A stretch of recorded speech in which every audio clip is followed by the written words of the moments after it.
You can do better. You are capable of way more than where you're at right now.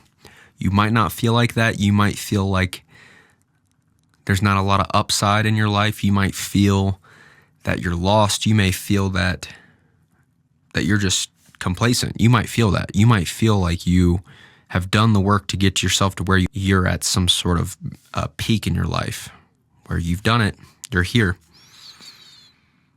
But you are capable of way more than you realize. We all are. I lived many years, basically my entire life up until I was about 26, 27. I lived in a narrow outlook. I was trapped by my ego. My ego had me fooled, basically. My ego had me convinced that we were at the center of the universe. And the unraveling of that is realizing we're an energy, we're a presence. We have consciousness. We have self-consciousness. We can become aware of ourselves and our bodies and that, but we at a deeper level are just pure consciousness. What is pure consciousness?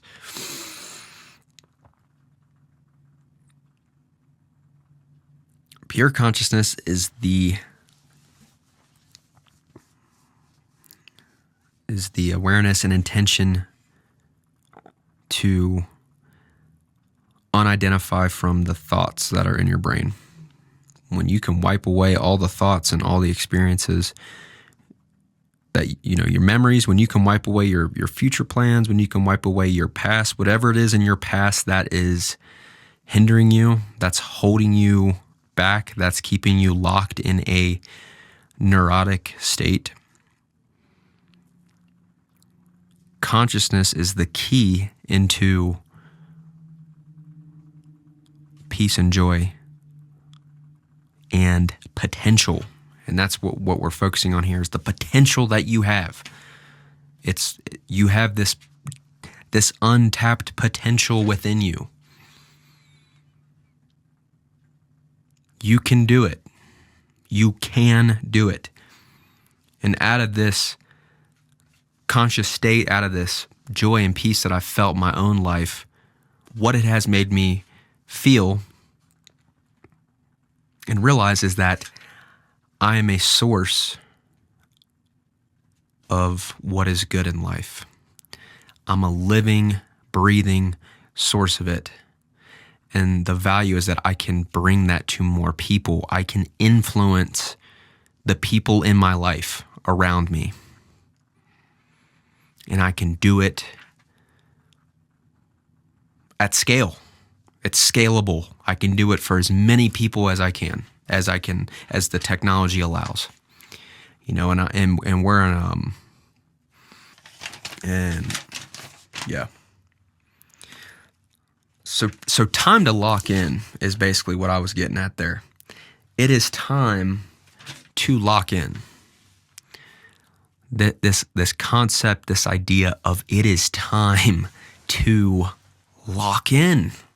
What does that mean? There's a deep sense of responsibility calling out to me in my little life here. There's this calling of we can be more. You can be more. We can be more. Alec, you can be more. What does that mean? It's doing the things that I know are difficult in the moment, but lead to future gains across time. Going to the gym is a simple example. We might not want to do that fourth set on lat pulls. We might want to cut a little corner on this last set and just go hit the sauna or just go home and eat. We may want to cut that corner, but leaning into that difficulty. Same thing with, let's use an example, alcohol. In the short term, it might be hard to not order that IPA with this nice slice of pizza you're getting here. It might be hard to not, you got the whole day open. It might be hard to not crack open whatever. It might be calling out to you, and it might be discomforting in that moment to just say, no, that's not good for me. I don't need that. It might be difficult, but necessary. It's this time to lock in concept has to do with health. It has to do with the concept that taking care of yourself is sometimes the most responsible thing you can do for other people. When we are not practicing self-care or practicing good habits and demonstrating discipline and effort, when we lack that, our internal house kind of crumbles. We become weaker. And in those bad habits, in that refusal to pick up responsibility, in that feeble spirit of I just want what's pleasurable here and now, your own house is at a disorder, and it affects your ability to see the opportunities around you to impact people positively. When you aren't in order, when you are not living up to your potential, when you're actually neglecting the pursuit of that potential, you're not able to be a good friend. You're less able to be there for other people. You're less able to communicate in a reciprocal manner that is cohesive in friendship and love and camaraderie and connection. You cannot do that when you are out of order. You can't be there for an intimate partner when you are not taking care of yourself. When your health isn't as good as it could be, when you aren't striving upward as an individual, in some sense you're letting down your partner. You're letting them down in that sense. When you don't take care of yourself, you negate the opportunity to lift other people up. So this is a concept that I've known, that has been a part of my life for probably the last 5 years. It's a concept I've been cognizant of, but I have to implement this on a grander scale. And that's where this concept of it's time to lock in. I can give more. I can be more disciplined. I can sacrifice more in my life for the people I love and for the friends that I have and for the relationship I'm in and for my future family. I can sacrifice more. I can be better. I know. And I just feel so called to lead. What is to lead in my small circle of friends, to call my friends higher, to instill inspiration, to instill courage within them, encouragement? Yes, you can. Yes, you can create this. Yes, you can overcome your fear of putting it out. Yes, you can give up drugs and alcohol. Yes, you can be more expressive.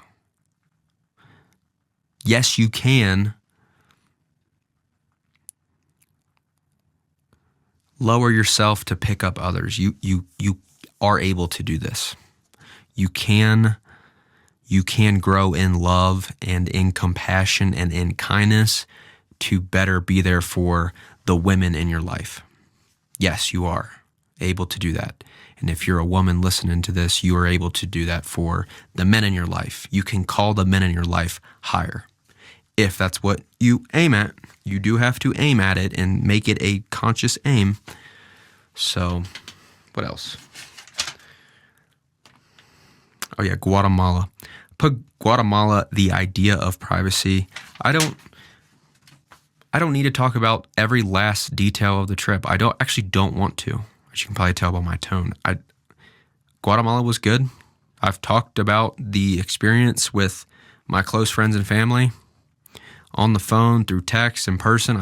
I've conveyed everything that I felt and expressed while I was there and experienced while I was there.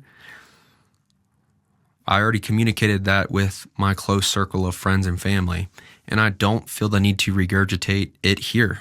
The idea of privacy, the idea of just because I do a podcast, I don't have to share every last detail about my life.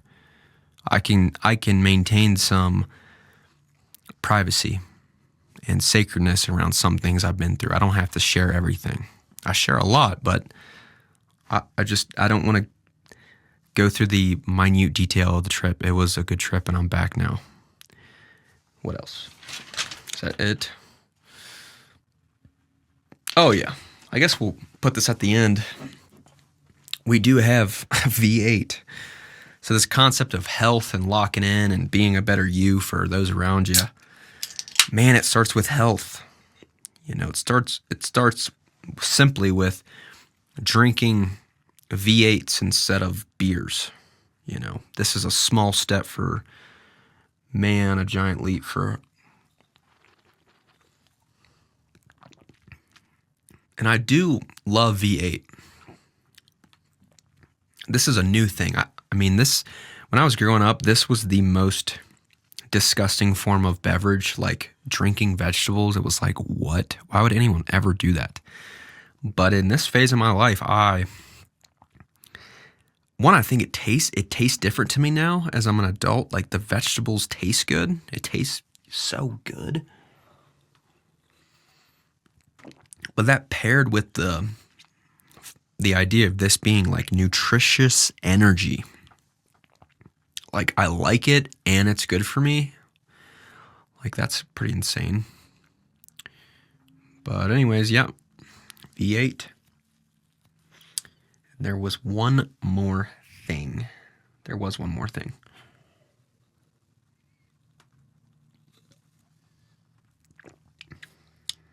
was that other thing? Oh, yeah. I was having this thought the other day. Does anyone listen to long form content anymore? I've thought about it in my own life, how, man, it could be a thumbnail that pops up on YouTube. Amazing podcast host, amazing guest, amazing, set, amazing everything. I can click on it. Like, it's perfect content for me. Like, it checks every box of like, yes, this is good content for me. I can click on the video, see it's like a 2 hours and 30-minute long. And man, I maybe get 4 minutes in and turn it off. It's like, how can I expect people to watch my long form content when I don't even watch long form content? And I'm not famous, and I'm not even interviewing anybody. I'm in my closet talking to myself. Like, how can I expect people to retain audience for my stuff? Like, I shouldn't be so hard on myself when I see that people don't watch the whole thing, because I don't even watch the whole thing. When it's top tier, S tier quality content, I don't even watch the whole thing. I don't even come close. I'll tap in for 18 seconds and bounce and leave. Like, I do that. So how could I be disappointed that people do that? Whatever. I shouldn't always just end on or whatever, but it's kind of a funny way to just stop talking.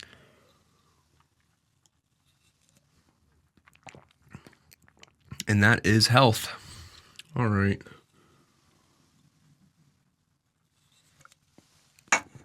Like and subscribe. Do those.